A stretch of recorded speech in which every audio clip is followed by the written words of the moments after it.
আচ্ছা, আমি কত ভালো লোক, এই সার্টিফিকেটটা বলুন তো কে সব থেকে বেশি দিতে পারবে? কে? আমার স্ত্রী, তাই না? আমি জলসা করতে এসেছি, আমার এখানে চরিত্র একরকম, বড় পাঞ্জাবি পরে এসেছি, বাড়িতে কিন্তু পড়ি না। কি বললাম বুঝলেন? এখানে এসেছি বলে টুপি পরে এসেছি, বাড়ি টুপি পরি না, আমার টাকলু বার করেই ঘুরি।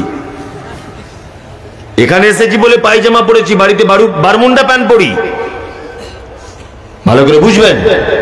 তাহলে আমার বাড়িতে এক রকমের চরিত্র, আর এখানে কি আর এক রকমের চরিত্র। আমার স্ত্রীকে আপনাদের গ্রামে বেড়াতে নিয়ে এসেছি, ওর হাতে মোজা, পায়ে মোজা, চোখ পর্যন্ত দেখা যায় না, টিপ টিপ টিপ টিপ টিপ টিপ করছে। বলছে ওরে বাবা, বক্তার বউ বলে কথা। ও আমাকে আপনি বলে ডাকছে, আমি ওকে আপনি বলে ডাকছি। কি বলছি বুঝতে পারছেন? ওকে আমি আপনি বলছি, ও আমাকে আপনি বলছে। কোনো সমস্যা নেই। এখানে বাড়ি চলে গেলাম, বাড়িতে গিয়ে আমি ওকে ঘরের দরজাটা দিয়ে বলছি এক গ্লাস পানি আনো তো, সে বিহার থেকে এলাম, খুব কষ্ট হয়ে গেল। তখন বলছে আমি এখন যেতে পারবো না, ও মুখের উপরে বলে দিয়েছে। তখন আমি ওর মা, বোন, খালা, ফুপু সব এক জায়গায় করে দিয়েছি। তার মানে বুঝতে পারা যাচ্ছে আমি ওকে বেড়াতে নিয়ে এসে আমার এখানে এক রকমের চরিত্র, আর বাড়িতে কি আর এক রকমের চরিত্র। আমি কত বড় মিথ্যা কথা বলি, আমি বাড়িতে নামাজ পড়ি কিনা, আমি কত বড় হারামখোর, আমার চরিত্র কেমন, আমার দৃষ্টিটা কেমন, আমার মুখের ভাষা কেমন, এই সার্টিফিকেট দিতে পারবে কে? কে? আমার স্ত্রী। চলুন, মুহাম্মদ সাল্লাল্লাহু আলাইহি ওয়াসাল্লামের সার্টিফিকেট দিচ্ছেন আল্লাহ, ওয়া ইন্নাকা আলা খুলুকিন আযীম, অবশ্যই আপনি উত্তম চরিত্রের অধিকারী। এবার আমাদেরকে পরীক্ষা করতে হবে, আল্লাহ যখন সার্টিফিকেট দিচ্ছেন, এটা নয় স্রষ্টার ব্যাপার। দুনিয়ার মানুষের কাছে একটু সার্টিফিকেট নেওয়া যাক, তিনি আদৌ ভালো লোক ছিলেন কিনা। তাহলে সার্টিফিকেট নিতে গেলে চলুন ওনার স্ত্রীদের কাছে যাই। আল্লাহ নবী সাল্লাল্লাহু আলাইহি ওয়াসাল্লামের স্ত্রীদেরকে জিজ্ঞাসা করা হচ্ছে আল্লাহ রাসূলের চরিত্র কেমন। স্ত্রীরা জবাব দিচ্ছেন, তুমি কি কোরআন পড়োনি? আল্লাহ নবী সাল্লাল্লাহু আলাইহি ওয়াসাল্লামের চরিত্র ওইটাই যেটাই আল কোরআন। আল্লাহু আকবার। মানে পবিত্র আল কোরআনে নমুনা যদি আপনি দেখতে চান, তাহলে মুহাম্মদ সাল্লাল্লাহু আলাইহি ওয়াসাল্লামকে দেখতে হবে। সুবহানাল্লাহ। নাম্বার 2, আমি কত ভালো লোক, এই সার্টিফিকেট দিতে পারে কে? না, দ্বিতীয় কে? আমার বাড়ির চাকর, আমার বাড়ির কাজের লোক দিতে পারে না। আমি আমার স্ত্রীর কাছে যত সময় কাটাই, তার থেকে বেশি সময় কাটাই আমার গাড়ির ড্রাইভারের কাছে। আমি গাড়ির ভিতরে মোবাইলে সিনেমা দেখি, না কার্টুন দেখি, না রফিকের গান শুনি, না বক্তব্য শুনি, না খারাপ ভিডিও দেখি। বলুন তো, এটা আমার ড্রাইভার জানবে কি জানবে না? জানবে? জানবে? আমি কত বড় মিথ্যা কথা বলি সারাদিন, রাস্তা দিয়ে আসার সময় এই পর্যন্ত নামাজ পড়েছি কিনা, এটা জানতে পারবে কে? আমার ড্রাইভার। তার মানে বোঝা যাচ্ছে দেহরক্ষী। নাম্বার 2 বাড়ির কাজের লোক। নাম্বার 3 তার সঙ্গে থাকা ড্রাইভার, তার চরিত্র কেমন, তার ব্যবহার কারণ, এটা বলতে পারে। পারে কি পারে না? পারে। চলুন, মুহাম্মদ সাল্লাল্লাহু আলাইহি ওয়াসাল্লামের খাদেম, ওনাকে একবার জিজ্ঞাসা করা হোক আল্লাহ নবী সাল্লাল্লাহু আলাইহি ওয়াসাল্লামের চরিত্রটা কেমন। আনাস রাদিয়াল্লাহু তাআলা আনহু, নাম শুনেছেন? কে? আনাস রাদিয়াল্লাহু তাআলা আনহু। আল্লাহু আকবার।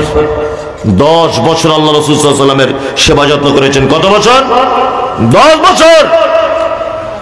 হযরত আনাস বলছেন, এই 10 বছরের ভিতরে আল্লাহ নবী সাল্লাল্লাহু আলাইহি ওয়াসাল্লাম আমাকে কোনো কথা বলেছেন, আমি সে কাজ করিনি। আল্লাহ নবী আমাকে কোনোদিন ধমক দিয়ে বলেন, এই আনাস, তুই কেন কাজ করলে না, কেন কাজ করলে? কখনো 10 বছরের ভিতরে আল্লাহ নবী আমাকে ধমকি দিয়ে কথা বলেনি। 2 হযরত আনাস বলছেন, আল্লাহ নবী সাল্লাল্লাহু আলাইহি ওয়াসাল্লামের গায়ের সুঘ্রাণের থেকে ভালো ঘ্রাণ আমি আর কোনো ঘ্রাণ নিজের নাকে কোনোদিন সেন্ট পাইনি। 2 আল্লাহ নবীর মতো নরম হাত পৃথিবীর কোন পুরুষের হাত আমি আর দেখিনি। সার্টিফিকেট দিচ্ছেন বাড়ির একজন খাদেম, নাম হলো তার আনাস রাদিয়াল্লাহু তাআলা আনহু। তার মানে বোঝা যাচ্ছে অরিজিনালি তিনি উত্তম চরিত্রের কি অধিকারী ছিলেন। স্ত্রীদের কাছেও সার্টিফিকেট পেয়েছেন। 2 বাড়ির খাদেমের কাছে সার্টিফিকেট পাচ্ছেন যে তিনি ভালো। তবে বর্তমান কোন পুরুষ মানুষ নিজেকে যদি ভালো প্রমাণ যদি করতে চায়, এবং তার স্ত্রীকে দিয়ে যদি এই সার্টিফিকেটটা নিতে চায়, আমার মনে হয় জীবনে কোনোদিন ওর বউ সার্টিফিকেট দিবে না। আপনার যা চরিত্র, শুধু বাচ্চা কাচ্চা হয়ে গিয়েছে বলে সংসার করছে, তাছাড়া জীবনে আপনার সংসার করতো না। কি বলছি বুঝতে পারছেন তো? হ্যাঁ, আপনার যা ব্যবহার, আপনার যা চরিত্র, ও আপনার সংসারটাই করতো না, শুধু আপনার সংসারে টিকে আছে ওর বাচ্চা কাচ্চা হয়ে গিয়েছে বলে।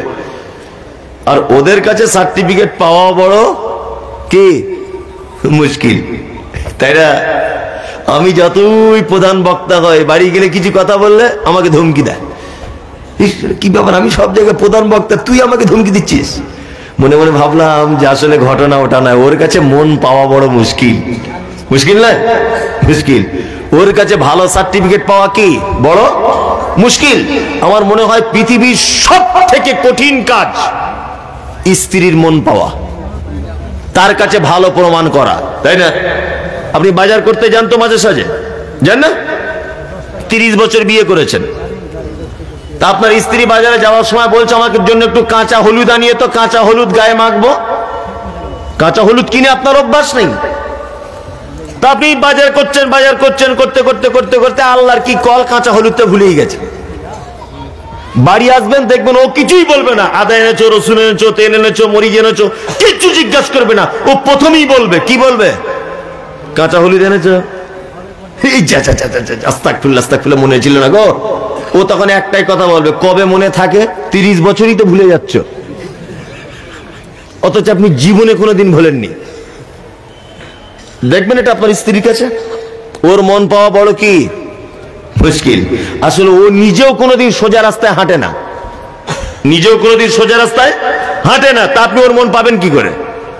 একটা লোকের বউ হারিয়ে গেছে, স্বামী স্ত্রী দুজনে যাচ্ছিল, একটা নদী পার হতে হবে, নদীতে নামতে গিয়ে বউটা হারিয়ে গেছে। কোথায় হারিয়েছে? না নদীর পানিতেই। আর নদীর পানি এই আপনার বারহাড়ুয়ার দিকে যাচ্ছে, ধরে নেন পানিটা বারহাড়ুয়ার দিকে ছুটছে নদীর পানিটা, আর ওই লোকটা খুঁজছে কোন দিকে? কলকাতার দিকে। তা আর একটা লোককে জিজ্ঞেস করছে, ভাই কি ব্যাপার, তুমি নদীর পাড়ে পাড়ে ঘুরছো? বলছে, ভাই আর দুঃখের কথা বলো না, স্বামী স্ত্রী দুজনা মেয়ের বাড়ি যাচ্ছিলাম, সালা আমার বউ নদীতে পড়ে পানির স্রোতে কোন দিকে চলে গেল। তা বলছে, ভাই পানির স্রোত তো বারহাড়ুয়ার দিকে, তুমি কলকাতার দিকে যাচ্ছ কেন? তখন লোকটা দুঃখ করে বলছে যে আজ 50 বছর বিয়ে করেছি, জীবনে সোজা রাস্তায় হাঁটেনি, ওই জন্য আমার সন্দেহ হচ্ছে যে মরার পরেও যে বারহাড়ুয়ার দিকে যাবে কিনা। আমি ভাবছি ও মনে হয় কলকাতার দিকে ছুটবে। কি বলছি বুঝতে পারছেন না? হ্যাঁ, এর সঙ্গে টিকে থাকা খুব মুশকিল, এর সঙ্গে টিকে থাকা কি খুব মুশকিল। এ তো বেকার রাস্তায় চলবে, আবার এ এমন একটি নারী, এমন একটি জাত যে আপনি একে গিলেও খেতে পারবেন না, উগিলেও ফেলে দিতে পারবেন না। আপনার স্ত্রীকে আপনি আজকে জিজ্ঞাসা করবেন, মানে একটা স্ত্রী তার স্বামীকে জিজ্ঞাসা করছে, আগো আমি যদি মরে যাই তুমি কবে বিয়ে করবে? আমি মরে গেলে তুমি বিয়ে করবে কবে? তা পুরুষ মানুষ ও তখন বলছে যে তোমার কবরটা শুকিয়ে গেলেই বিয়ে করব। কাঁচা থাকা অবস্থায় তো করা যাবে না, লোক খারাপ বলবে। বাপের বাড়ি থেকে কি ওর ভাই বলছে, কি বলছে, তুই প্রতিদিন আমার কবরের উপরে 1 বালতি করে পানি দিয়ে আসবি, ভালো করে বুঝবে। তোর ভাই বলছে, কেন রে বোন? বলছে, না দিয়ে আসবি, আমি তাহলে একটু আরামে থাকবো, গরম হবে তো। আর ভাই ওটা বুঝেছে, ওর বউটা মারা গেছে, সত্যি মারা গেছে কোনো কারণে। এখন ও স্বামী অপেক্ষা করছে, প্রতিদিন কবর দেখতে যায় যে কবে শুকোবে আর কবে বিয়ে করব। কাঁচা থাকলে বিয়ে করলে লোক খারাপ বলবে, যে ধৈর্য থাকলো না রে, বিয়ে করে বসে বললো। এখন 4-5 মাস ধরে কবরে যায় আর আসে, দেখে কবর আর শুকায় না। ও একদিন চালাকি করে দেখছে যে আমি একদিন লুকিয়ে থাকবো, যে টাটকা পানি দেখি এখানে কি কেউ পানি ছিটিয়ে যায়। একদিন দেখতে পাচ্ছে যে ওর ভাই এসে পানি দিচ্ছে কবরের উপরে। ও তখন গিয়ে বলছে, কি ব্যাপার শালা বাবু, তুমি তোমার বোনের কবরে পানি দিচ্ছ কেন? তখন বলছে, দুলাভাই আমার বোন মারা যাওয়ার আগে বলে গেছে যে কবর শুকিয়ে গেলে তোর দুলাভাই বিয়ে করবে, যাতে ও অন্য পুরুষকে, অন্য নারীকে জীবনে বিয়ে করতে না পারে, ওই জন্য আমাকে বলে গিয়েছে প্রতিদিন পানি দিতে। আমিও নিয়ত করেছি যতদিন বেঁচে থাকবো পানি দিয়ে যাব। কি বুঝতে পারছেন না? এর নাম হচ্ছে নারী। এ স্বামীকে সহজে ছাড়বেও না, আবার ওর সহজে সুনাম করবেও না। অথচ ওকে ও কাউকে ভাগ দিতে পারবে না। অথচ ওকে আপনি জিজ্ঞাসা করবেন, এই তোমাদের ফরিদার আব্বা কেমন? আপনার স্ত্রীকে জিজ্ঞাসা করবে অন্য কোনো মেয়ে, তোমাদের ফরিদার আব্বা কেমন? ও এক চান্সে বলবে, আর বলিস না আমার আব্বা মায়ের কথা, 13 বছর জ্বলছি, ওর সঙ্গে বিয়ে হয়ে থেকে জ্বলছি, অথচ আপনারই খায়, আপনারই পরে, আপনার শাড়ি, আপনার ব্লাউজ, আপনার সব 13 বছর নাকি জ্বলছে।